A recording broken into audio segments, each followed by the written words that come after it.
Good morning student. अब हम लोग पढ़ेंगे मैक्रो इकोनॉमिक्स का चैप्टर नंबर 2, जिस चैप्टर का नाम है कॉन्सेप्ट ऑफ मैक्रो इकोनॉमिक्स। इस कॉन्सेप्ट ऑफ मैक्रो इकोनॉमिक्स में जो हमें इस वीडियो में पढ़ना है वो हम लोग ये पढ़ेंगे कि फिनिश गुड्स और फाइनल गुड्स, फिनिश गुड्स बोलो या फाइनल गुड्स बोलो, और इंटरमीडिएट गुड्स में क्या डिफरेंसेस है या इसका क्या मीनिंग है। पहले हम लोग इस फाइनल गुड्स और फिनिश गुड्स या इंटरमीडिएट गुड्स को समझने से पहले हम लोग गुड्स का क्लासिफिकेशन देख लेंगे। Goods are classified into 4 category. First is finish goods और final goods, second category is intermediate goods, third category is consumption goods and fourth category is capital goods. तो इस क्लासिफिकेशन ऑफ गुड्स में हम लोग category number A और B हम लोग पढ़ेंगे कि फिनिश गुड्स क्या होता है और इंटरमीडिएट गुड्स क्या होता है। तो गौर से देखना है student, what is finish goods. Finish goods क्या है? फिनिश गुड्स का मतलब होता है cross the boundary line of the production. मतलब फिनिश गुड्स वो गुड्स कहलाता है जो अपने प्रोडक्शन के प्रोसेस को कंप्लीट कर लिया हो। Finish goods are those goods who cross the boundary line of the production. Finish goods वो होता है जो बाउंड्री लाइन के प्रोडक्शन को क्रॉस कर लिया, यानी अपने प्रोडक्शन प्रोसेस को फिनिश कर लिया। और इंटरमीडिएट गुड्स क्या है? जस्ट इसका अपोजिट है, not cross the boundary line of the production. और इसको हम लोग ये भी बोल सकते हैं not ready to use of the consumer. मतलब फिनिश इंटरमीडिएट गुड्स वो गुड्स होता है जिसको कंज्यूमर अभी यूज नहीं कर सकते, लेकिन फिनिश गुड्स वो गुड्स होता है जिसको कंज्यूमर अब मार्केट से परचेज करके यूज कर सकते हैं। इसलिए कहा गया कि finish goods are those goods which cross the boundary line of the production, और intermediate goods are those goods who does not cross the boundary line of the production और it is not ready to use for the consumer, और ये consumer के use के लिए अभी ready नहीं रहता है। ठीक है, तो सबसे इंपॉर्टेंट चीज़ ये देखना है स्टूडेंट, कीवर्ड्स। इंटरमीडिएट गुड्स और फिनिश गुड्स में कीवर्ड्स जरूर आप याद रखना। क्या कीवर्ड्स है कि इंटरमीडिएट गुड्स के लिए ये रूल्स अप्लाई होगा कि इंटरमीडिएट गुड्स में वैल्यू एडिशन होता है, नॉट रेडी टू यूज़, ये अभी यूज़ करने के लिए तैयार नहीं रहता है गुड्स कंज्यूमर के लिए। Not end user, intermediator goods जो परचेज करते हैं वो इंड यूज़र नहीं कहलाते हैं। आप 3 चीज़ याद रखना है इंटरमीडिएट गुड्स में, वैल्यू एडिशन होता है, ये गुड्स रेडी टू यूज़ नहीं है, इसको इस्तेमाल आप नहीं कर सकते हैं अभी फ़िलहाल क्योंकि ये अभी भी इनकम्प्लीट रहता है। नॉट इंड यूज़र, यानी इसमें इंटरमीडिएट गुड्स जो भी खरीदता है वो इंड यूज़र नहीं रहते। और फाइनल गुड्स या फिनिश गुड्स में क्या रूल्स अप्लाई करेंगे? नो वैल्यू एडिशन, जब भी फिनिश गुड्स हो जाता है उसमें किसी भी तरह का वैल्यू एडिशन नहीं होता है। इंटरमीडिएट में वैल्यू एडिशन होगा, इसमें वैल्यू एडिशन नहीं होगा। ये नॉट रेडी टू यूज़ है, ये रेडी टू यूज़ है। इसमें वो ये boundary line of the production को पूरा कर लिया होता है, इसको कंज्यूमर परचेज करके अब यूज़ कर सकते हैं।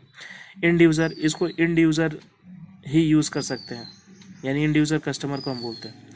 तो ये कुछ कीवर्ड्स थे, ये कीवर्ड्स आप लोग फाइनल गुड्स और फिनिश गुड्स या इंटरमीडिएट गुड्स को पढ़ने से पहले ये बेसिक चीज़ को ध्यान में रखेंगे, तब जाके आपको ये टॉपिक समझ में आएगा। अब ये फिनिश गुड्स और इंटरमीडिएट गुड्स के बेसिस पे हमने जो अभी बेसिक नॉलेज दिया है, अभी एक शॉर्ट समरी हम बता दे रहे हैं कि गुड्स को 4 कैटेगरी में क्लासिफाइड किया जाता है, finish goods, intermediate goods and consumption goods and capital goods.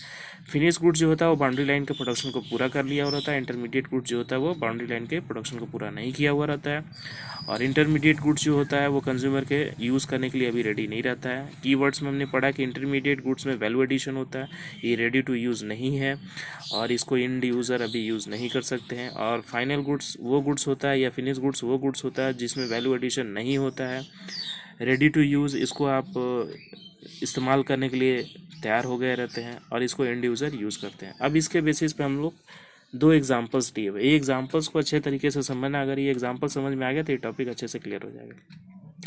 हमने यहाँ 4 पर्सन को लिया है। एक लिया है फार्मर, एग्जाम्पल नंबर 1 है ये, फार्मर, फ्लोर मिल, बेकर और शॉपकीपर। फार्मर यानी किसान, फ्लोर मिल यानी आटा चक्की वाला जहाँ से हम लोग गेहूँ पिसा कर आटा लाते हैं उसको फ्लोर मिल बोला जाता है। बेकर यानी केक वाला जो केक बनाता है, बिस्किट बनाता है, उसको बेकर बोलते हैं। शॉपकीपर दुकानदार, और कस्टमर यानी कंज्यूमर। यानी हमने इस एग्जाम्पल में 5 कैटेगरी ऑफ पर्सन लिए हुए। तो देखो हमने यहाँ पे एग्जाम्पल में क्लियर किया हुआ कि एक फार्मर अपने खेतों में क्या कर रहा है, वीट यानी गेहूँ का उत्पादन कर रहा है, ठीक है। और वो गेहूं का उत्पादन करके वो क्या कर रहा है, फ्लोर मिल यानी आटे चक्की वाले को उस गेहूं को कन्वर्ट करने के लिए फ्लोर में दे दे रहा है। आटा चक्की वाला क्या कर रहा है, उस फ्लोर को गेहूं को क्रश करके फ्लोर में कन्वर्ट कर रहे हैं और उसमें कुछ certain profit of margin add करके वो किसी केक बनाने वाले यानी बेकर को सेल कर दे रहा है। बेकर का क्या काम है, उस आटे से biscuit, cake, different different bakeries बनाकर और उसमें certain part of profit add करके वो किसको बेच देता है, शॉपकीपर को। शॉपकीपर क्या करता है, उस प्रोडक्ट में एक certain profit of margin add करके फिर वो किसको सेल कर रहा है, कस्टमर को। कस्टमर क्या कर रहा है, उस शॉपकीपर से वो सारे केक और बिस्किट्स परचेज करके घर में लाकर सेल्फ कंजम्पशन करते हैं। तो इस एग्जांपल्स, ये जो 5 कैटेगरी हमने बताया, फार्मर, फ्लोर मिल, बेकर और शॉपकीपर और कंज्यूमर, इस 5 कैटेगरी ऑफ पर्सन से ये पता चल रहा है कि इसमें फिनिश गुड्स और इंटरमीडिएट गुड्स क्या है। फिनिश गुड्स का मतलब अभी हमने बताया कि उसमें वैल्यू एडिशन नहीं होगा, रेडी टू यूज़ होगा, एंड यूज़र उसको यूज़ करेंगे। और इंटरमीडिएट गुड्स में हमने क्या बोला, वैल्यू एडिशन होगा, नॉट रेडी टू यूज़ होगा ये, और इसको एंड यूज़र यूज़ नहीं करेंगे। तो एक बार देखो, फार्मर ने जब वीट प्रोडक्शन किया था तो उसमें वो कुछ ना कुछ वैल्यू एडिशन किया, और वैल्यू एडिशन करके किसको दे दिया, फ्लोर मिल वाले को। फ्लोर मिल वाले ने गेहूं को आटे में कन्वर्ट किया, उसमें कुछ वैल्यू एडिशन करके किसको सेल कर दिया, बेकर को। बेकर ने क्या किया, आटे को केक में और बिस्किट में कन्वर्ट करके फिर किसको वो सेल कर दिया, शॉपकीपर को। शॉपकीपर ने उस बिस्किट में certain part of profit add करके फिर किसको सेल कर दिया, कस्टमर को। कस्टमर तो कहीं, अब कस्टमर वो बिस्किट और केक शॉपकीपर से खरीद के वो तो किसी को नहीं ना सेल करेगा, वो तो सेल्फ कंजम्पशन करेगा। तो यहाँ पर एंड यूज़र कौन है, यहाँ पे जो एंड यूज़र है वो है कस्टमर। ये हो गया एंड यूज़र, इसमें जो कस्टमर है वो एंड यूज़र है। और ये जो 1 2 3 4 5 है, यानी फार्मर है, फ्लोर मिल है, बेकर है, शॉपकीपर है, ये सारे क्या हैं, ये एंड यूज़र नहीं है। These 4 are not the end user, ठीक है। तो यानी यहाँ पर वीट, फ्लोर, केक और जो शॉपकीपर हैं, इनके लिए फ्लोर मिल वाला फार्मर से गुड्स खरीद रहा, बेकर फ्लोर मिल से खरीद रहा, शॉपकीपर बेकर से खरीद रहा है। ये चारों लोग जो हैं एक दूसरे से गुड्स खरीद रहे हैं। मतलब ये फार्मर का वीट फ्लोर मिल के लिए रॉ मटेरियल है, ये बेकर जो फ्लोर मिल से आटा लिया केक बनाने के लिए, उसके लिए वो रॉ मटेरियल है। शॉपकीपर जो ये केक और बिस्किट ले रहा है कस्टमर को सेल करने के लिए, उसके लिए रॉ मटेरियल। यानी इसमें क्या हो रहा है, यहाँ पर हम देख रहे हैं कि यहाँ पे वैल्यू एडिशन हो रहा है। यहाँ पर वैल्यू एडिशन हो रहा, कहाँ पर, ये फर्स्ट, सेकंड, थर्ड और फोर्थ लेवल तक इसमें वैल्यू एडिशन हो रहा है। इसलिए यहाँ पर एक दूसरे के साथ जो ये सामान खरीद रहे हैं, इन चारों के लिए इंटरमीडिएट गुड्स है। इन चारों के लिए क्या है, इंटरमीडिएट है। यानी फार्मर, फ्लोर मिल, बेकर और शॉपकीपर के लिए इंटरमीडिएट है, और फिनिश गुड्स किसके लिए है, कंज्यूमर के लिए है। यानी consumer is the end user. अब ये देखो, यहाँ पर कंज्यूमर के लिए ये गुड्स क्या हो जा रहा है, कंज्यूमर के लिए गुड्स फिनिश गुड्स हो जा रहा है। क्यों, क्योंकि इसमें कोई वैल्यू एडिशन अब नहीं होगा। ये एंड यूज़र है, ये एंड यूज़र है, और ये रेडी टू यूज़ है।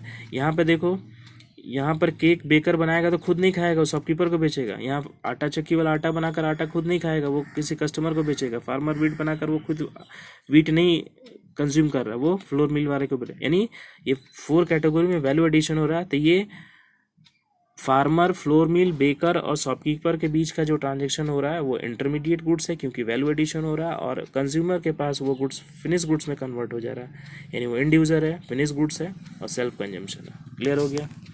एक एग्जांपल हम और क्लियर करते हैं। एग्जांपल नंबर 2 में एक चाय की दुकान है और एक कस्टमर है। एक चाय की दुकान में एक चाय वाला अगर मार्केट से चीनी खरीद के लाता है तो क्या करेगा, दूध में चीनी डाल के चाय बनाएगा और किसको बेचेगा, कस्टमर को।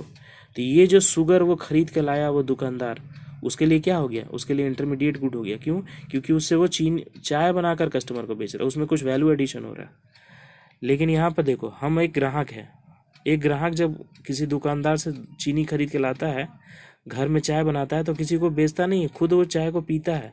तो यानी ये जो चीनी है ना, यहाँ इस ग्राहक के लिए चीनी क्या है, ये फाइनल गुड्स है, क्योंकि यहाँ पर कोई वैल्यू एडिशन नहीं हो रहा। लेकिन यहाँ पर जो चाय वाले के लिए जो चीनी है, यहाँ वैल्यू एडेड हो रहा है, क्योंकि वो चाय बनाकर उस चाय में कुछ प्रॉफिट ऐड करके किसी कस्टमर को भेज रहा। तो ये चाय वाले के लिए क्या हो गया, ये इंटरमीडिएट गुड्स हो गया। यानी ये चीनी चाय वाले के लिए क्या है, इंटरमीडिएट है, लेकिन ये हमारा ग्राहक के लिए क्या है, ये चीनी फिनिश गुड्स है। क्लियर हो गया स्टूडेंट। अब हम लोग आते हैं इंपॉर्टेंट क्वेश्चन। इस टॉपिक से रिलेटेड इंपॉर्टेंट क्वेश्चन आ गया कि फिनिश गुड्स और इंटरमीडिएट गुड्स में क्या डिफरेंसेस है, और एक एग्जांपल बताइए फिनिश गुड्स और इंटरमीडिएट गुड्स का। ये वेरी इंपॉर्टेंट टॉपिक है, 100% है कि एग्जाम में इससे क्वेश्चन आएंगे ही आएंगे। Thank you very much.